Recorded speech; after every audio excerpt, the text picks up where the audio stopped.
Œuvre de Maria Valtorta, tome 5, chapitre 300, intitulé Avec les scribes et les pharisiens chez Daniel, le ressuscité de Naïm, le 12 octobre 1945.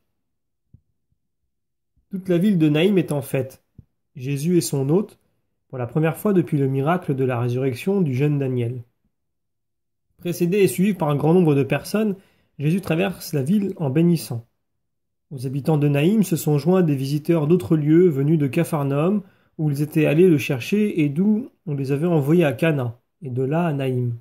J'ai l'impression que maintenant qu'il a de nombreux disciples, Jésus a organisé une sorte de réseau d'information permettant aux voyageurs qui le cherchent de le trouver malgré ses continuels déplacements. Limité, il est vrai, à quelques miles par jour, vu la mauvaise saison et la brièveté des jours. Et parmi ceux qui sont venus le chercher d'ailleurs, il ne manque pas de pharisiens et de scribes très polis en apparence. Jésus est reçu dans la maison du jeune ressuscité. Les notables du pays s'y sont aussi rassemblés. La mère de Daniel, voyant les scribes et les pharisiens, sept comme les vice-capitaux, les invite humblement en s'excusant de ne pas leur offrir un logement plus digne. Il y a le maître, femme. Cela donnerait de la valeur même à une caverne, mais ta demeure est bien mieux qu'une caverne, et nous y entrons en disant « Paix à toi et à ta maison ». En effet, la femme, qui n'est certainement pas riche, s'est mise en quatre pour honorer Jésus. Toutes les richesses de Naïm ont sûrement été mises à contribution et rassemblées pour orner la maison et la table. Et les propriétaires respectifs observent, de partout où c'est possible, la troupe qui passe dans le couloir d'entrée, donnant accès à des pièces dans lesquelles la maîtresse de maison a préparé les tables. Peut-être ont-elles demandé une seule faveur en échange du prêt de la vaisselle, des nappes et des sièges, et pour leur travail au fourneau. Voir de près le maître et respirer là où il respire. Et maintenant elle se présente ici et là, rouge, enfarinée, couverte de cendres ou avec les mains dégoulinantes selon leur occupation culinaire. Pleines d'admiration, elles prennent leur petite part de regard divin et de voix divine. Elles boivent de tous leurs yeux et de toutes leurs oreilles la douce figure et la douce bénédiction de Jésus, et elles retournent encore plus rouges à leurs fourneaux, leurs huches et leurs éviers. Heureuses. Celle qui aide à offrir les bassins des ablutions aux hôtes de marque est très heureuse aussi. C'est une adolescente aux cheveux et aux yeux noirs et au teint couleur de rose. Et elle rosit encore lorsque la maîtresse de maison avertit Jésus que c'est l'épouse de son fils et que ce sera bientôt les noces. Nous avons attendu ta venue pour les célébrer, afin que la maison tout entière soit sanctifiée par toi. Mais maintenant, bénis-la elle aussi, pour qu'elle soit une bonne épouse dans cette habitation. Jésus la regarde et, comme la jeune épouse s'incline, il lui impose les mains en disant « Que refleurissent en toi les vertus de Sarah, de Rebecca et de Rachel, et que de toi naissent de vrais enfants de Dieu pour sa gloire et pour la joie de cette demeure. » Maintenant que Jésus et les notables sont purifiés, ils pénètrent dans la salle du festin avec le jeune maître de maison, tandis que les apôtres et d'autres hommes de Naïm moins influents vont dans la pièce en face, et le repas a lieu. Je comprends d'après les conversations que, avant que la vision ne commence, Jésus avait prêché et opéré des guérisons à Naïm, mais les pharisiens s'arrêtent peu à cela. En revanche, ils accablent de questions les habitants de Naïm pour obtenir des détails sur la maladie dont était mort Daniel. Combien d'heures s'était écoulé entre sa mort et sa résurrection, si on l'avait complètement embaumé, etc., etc. Jésus s'abstrait de toutes ces recherches et il parle avec le ressuscité qui va tout à fait bien et qui mange avec un appétit formidable. Mais un pharisien interpelle Jésus pour lui demander s'il était au courant de la maladie de Daniel. J'arrivais d'Andorre tout à fait par hasard car j'avais voulu faire plaisir à Judas comme je l'avais fait pour Jean. Je ne savais même pas que je devrais passer par Naïm quand je commençais mon voyage pour le pèlerinage pascal, répond Jésus. Ah, tu n'étais pas allé exprès à Andorre? Demande un scribe avec étonnement. Bon, à ce moment-là, je n'avais pas la moindre intention de m'y rendre. Dans ce cas, pourquoi y es-tu allé? Je l'ai dit, parce que Judas le désirait. Et pourquoi ce caprice? Pour voir la grotte de la magicienne. Peut-être lui en avais-tu parlé? Jamais. Je n'avais pas de raison de le faire. Je veux dire, peut-être as-tu expliqué par cet épisode d'autres sortilèges pour initier tes disciples à... À quoi? Pour initier à la sainteté, il n'est guère besoin de pèlerinage. Une cellule ou une lande déserte, un pic sur la montagne ou une maison solitaire convient aussi bien. Il suffit que celui qui enseigne fasse preuve d'austérité et de sainteté, et que celui qui écoute ait la volonté de se sanctifier. Voilà ce que j'enseigne, rien d'autre. Mais les miracles qu'ils font, eux, les disciples, que sont-ils sinon des prodiges et volonté de Dieu? Cela seulement. Et plus ils deviendront saints, plus ils en accompliront. Par l'oraison, le sacrifice et l'obéissance à Dieu, pas autrement. En es-tu sûr? Demande un scribe qui, le menton dans la main, regarde Jésus par-dessous. Son ton est discrètement ironique et même compatissant. Moi, je leur ai donné ces armes et cette doctrine. Si par la suite il se trouve l'un d'eux, et ils sont nombreux, qui s'abaissent à d'indignes pratiques par orgueil ou autre vice, ce n'est pas de moi que sera venu le conseil. Je peux prier pour essayer de racheter le coupable. Je peux m'imposer de dures pénitences expiatoires pour obtenir de Dieu qu'il l'aide particulièrement par les lumières de sa sagesse à reconnaître son erreur. Je peux me jeter à ses pieds pour le supplier de tout mon amour de frère, de maître, d'ami, de renoncer à la faute. Et je ne penserai pas m'avilir en le faisant, car le prix d'une âme est tel qu'il vaut la peine de subir n'importe quelle humiliation pour obtenir cette âme. Mais je ne peux faire davantage. Et si malgré cela la faute continue, mes yeux et mon cœur de maître et d'ami trahis et incompris répandront pleurs et sang. Quelle douceur et quelle tristesse dans la voix et dans l'attitude de Jésus. Scribes et pharisiens se regardent. C'est tout un jeu de clin d'œil. Mais ils ne disent rien d'autre sur ce sujet. En revanche, ils demandent au jeu de Daniel s'il se rappelle ce qu'est la mort, ce qu'il a éprouvé en revenant à la vie et ce qu'il a vu dans l'intervalle entre la vie et la mort. Moi, je sais que j'étais mortellement malade et j'ai souffert l'agonie. Ah, quelle expérience redoutable! Ne m'y faites pas penser. Et pourtant un jour viendra où je devrai la souffrir de nouveau. Ah, maître! Il le regarde d'un air terrorisé, pâle à la pensée de devoir mourir de nouveau.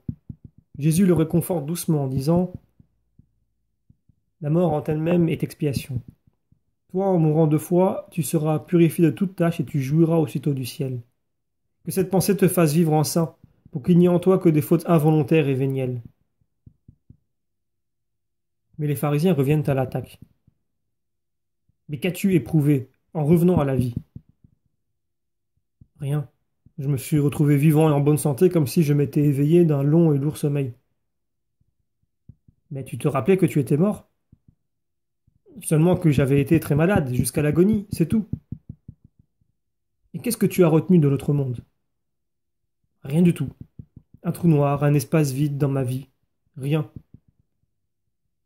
Alors pour toi, il n'y a pas de limbe, pas de purgatoire, pas d'enfer? Qui dit qu'il n'y en a pas? Bien sûr que cela existe, mais moi je ne me le rappelle pas. Mais es-tu sûr d'avoir été mort? Tous les habitants de Naïm bondissent. S'il était mort, et que voulez-vous de plus? Quand nous l'avons mis sur la civière, il commençait déjà à sentir mauvais. Et d'ailleurs, avec tous les baumes et toutes les bandelettes, même un colosse en serait mort.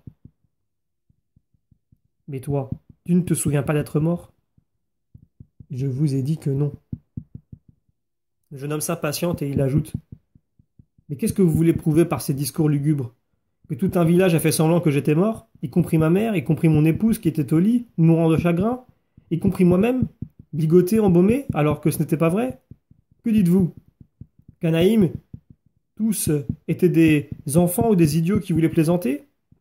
Les cheveux de ma mère ont blanchi en quelques heures, on a dû soigner mon épouse parce que le chagrin et puis la joie l'avaient rendue comme folle. Et vous, vous doutez? D'ailleurs, pourquoi on nous fait cela? Pourquoi, c'est vrai, pourquoi l'avons-nous fait? Disent les habitants de Naïm. Et Jésus garde le silence. Il joue avec la nappe comme s'il était absent. Les pharisiens ne savent que dire, mais Jésus se met à parler à l'improviste quand la conversation et la discussion semblent terminées. En voici la raison. Eux, il désigne les pharisiens et les scribes, veulent prouver que ta résurrection n'est qu'un jeu bien combiné pour accroître ma réputation auprès des foules. J'en serai l'inventeur et vous les complices pour trahir Dieu et le prochain. Non, je laisse les tromperies aux indignes. Je n'ai pas besoin de sorcellerie ni de stratagème, de jeu ou de complicité pour être ce que je suis. Pourquoi voulez-vous refuser à Dieu le pouvoir de rendre l'âme à une chair? S'il la lui donne quand la chair se forme, et puisqu'il crée les âmes à chaque fois, ne pourra-t-il pas la rendre quand l'âme, revenant à la chair, à la prière de son Messie, peut être la cause de la venue à la vérité de foules nombreuses? Pouvez-vous refuser à Dieu le pouvoir du miracle? Pourquoi voulez-vous lui refuser? Es-tu Dieu? Je suis celui qui suis. Des miracles et ma doctrine disent qui je suis. Mais pourquoi ne se souvient-il de rien alors que les esprits invoqués savent dire ce qu'est l'au-delà? Parce que cette âme, déjà sanctifiée par la pénitence d'une première mort, dit la vérité, alors que ce qui parle par les lèvres de nécromancien n'est pas vérité. Mais Samuel est venu sur l'ordre de Dieu, pas de la magicienne, pour apporter à celui qui était traître à la loi le verdict du Seigneur. Car on ne se moque pas de ses commandements. Dans ce cas, pourquoi tes disciples font-ils? La voix arrogante d'un pharisien qui, piqué au vif, hausse le ton de la discussion, attire l'attention des apôtres qui sont dans la pièce en face, séparés par un couloir large d'un peu plus d'un mètre, sans porte ni lourde tenture qui isole. Entendant qu'on les met en cause, ils se lèvent et viennent sans faire de bruit, écouter dans le couloir. En quoi le font-ils? Explique-toi, et si ton accusation est vraie, je les avertirai de ne plus faire de choses contraires à la loi. Moi, je sais en quoi ils le font, et beaucoup d'autres avec moi. Mais toi qui ressuscites les morts et qui prétends être plus grand qu'un prophète, découvre-le par toi-même. Nous te le dirons certainement pas. Tu as des yeux, du reste, pour voir aussi beaucoup d'autres actions commises par tes disciples alors qu'on ne doit pas les faire, ou omises quand on doit les faire. Et tu ne t'en soucies pas. Veuillez m'en indiquer quelques-unes. Pourquoi tes disciples transgressent-ils les traditions des anciens? Aujourd'hui, nous les avons observés. Aujourd'hui même, pas plus tard qu'il y a 1 heure, ils sont entrés dans leur salle pour manger sans s'être purifiés les mains auparavant.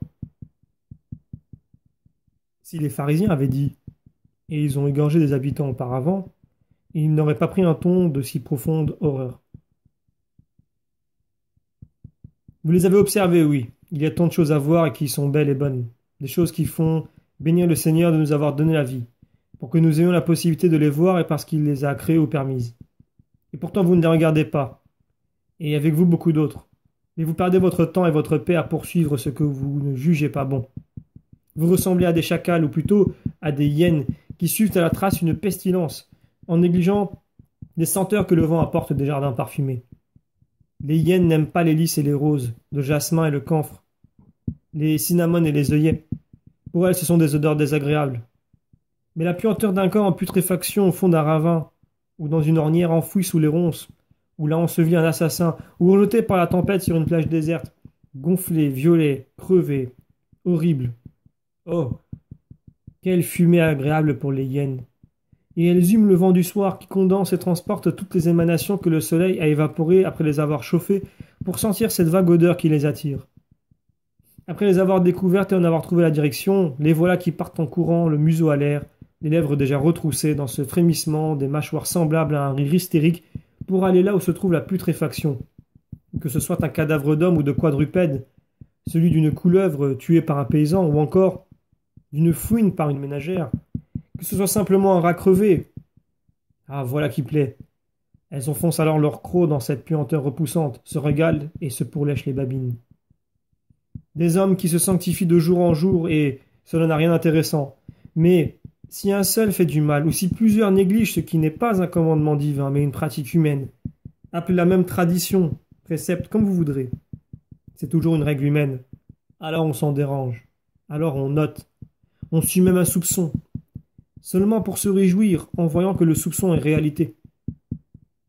Mais répondez donc, répondez, vous qui êtes venus non par amour, non par foi, non par honnêteté, mais dans une intention malveillante. Répondez. Pourquoi transgressez-vous un commandement de Dieu par une de vos traditions? Vous ne viendrez tout de même pas me dire qu'une tradition est plus importante qu'un commandement. Et pourtant Dieu a dit « Honore ton père et ta mère ». Et qui maudira son père et sa mère mérite la mort. Or vous déclarez le contraire. Quiconque a dit à son père et à sa mère « Ce que tu devrais avoir de moi est Corban », celui-là n'est plus obligé de s'en servir pour son père et sa mère. Par votre tradition, vous avez donc annulé le commandement de Dieu. Hypocrite, Isaïe a bien prophétisé à votre sujet. Ce peuple m'honore des lèvres, mais son cœur est loin de moi, car son culte et ses doctrines ne sont que vrais commandements humains. Alors que vous transgressez les commandements de Dieu, vous vous en tenez au cérémonial des hommes, au lavage des amphores et des calices, des plats et des mains et autres usages semblables. Alors que vous justifiez l'ingratitude et l'avarice d'un fils en lui offrant l'échappatoire de l'offrande du sacrifice pour ne pas donner un pain à celui qui l'a engendré, qui a besoin d'aide et qu'on a l'obligation d'honorer parce qu'il est père, vous vous scandalisez devant quelqu'un qui ne se lave pas les mains. Vous altérez et violez la parole de Dieu pour obéir à des paroles que vous avez inventées et que vous avez élevées à la dignité de précepte. Vous vous proclamez ainsi plus juste que Dieu. Vous vous arrogez un droit de législateur alors que Dieu seul est le législateur dans son peuple. Vous... Et il continuerait sur sa lancée, mais le groupe ennemi sort sous la grêle des accusations en bousculant les apôtres et ceux qui étaient dans la maison, hôte ou aide de la maîtresse de maison et qui s'étaient rassemblés dans le couloir, attirés par l'éclat de la voix de Jésus. Jésus qui s'était levé s'assied en faisant signe aux assistants d'entrer tous là où il est. Et il leur dit « Écoutez-moi tous et comprenez cette vérité. Il n'est rien en dehors de l'homme qui puisse le contaminer en entrant en lui. C'est ce qui sort de l'homme qui contamine. Que celui qui a des oreilles pour entendre, entende. Qu'il se serve de son intelligence pour comprendre et de sa volonté pour agir. Maintenant allons. Vous autres habitants de Naïm, persévérez dans le bien et que ma paix soit toujours avec vous. » Il se lève, salue en particulier le maître et la maîtresse de maison et s'éloigne par le couloir. Mais il voit les femmes amies rassemblées dans un coin, qu'il regarde d'un air admiratif et il va directement vers elles en disant « Paix à vous aussi. Que le ciel vous récompense de m'avoir reçu avec un amour qui ne m'a pas fait regretter la table de ma mère. J'ai ressenti votre amour de mère dans chaque miette de pain, dans chaque sauce ou rôti, dans la douceur du miel, dans le vin frais et parfumé. Aimez-moi toujours ainsi, brave femme de Naïm. Mais une autre fois, ne vous donnez pas autant de mal pour moi. Il me suffit d'un pain et d'une poignée d'olives assaisonnée, de votre sourire maternel et de votre regard honnête et bon. Soyez heureuse dans vos maisons, car la reconnaissance du persécuté est sur vous et il part consolé par votre amour. » Les femmes, heureuses et pourtant en pleurs, sont toutes à genoux et il effleure leurs cheveux blancs ou noirs en passant, comme pour les bénir une par une. Puis il sort et reprend la route. Les premières ombres du soir descendent, cachant la pâleur de Jésus, accablé par vraiment trop de haine.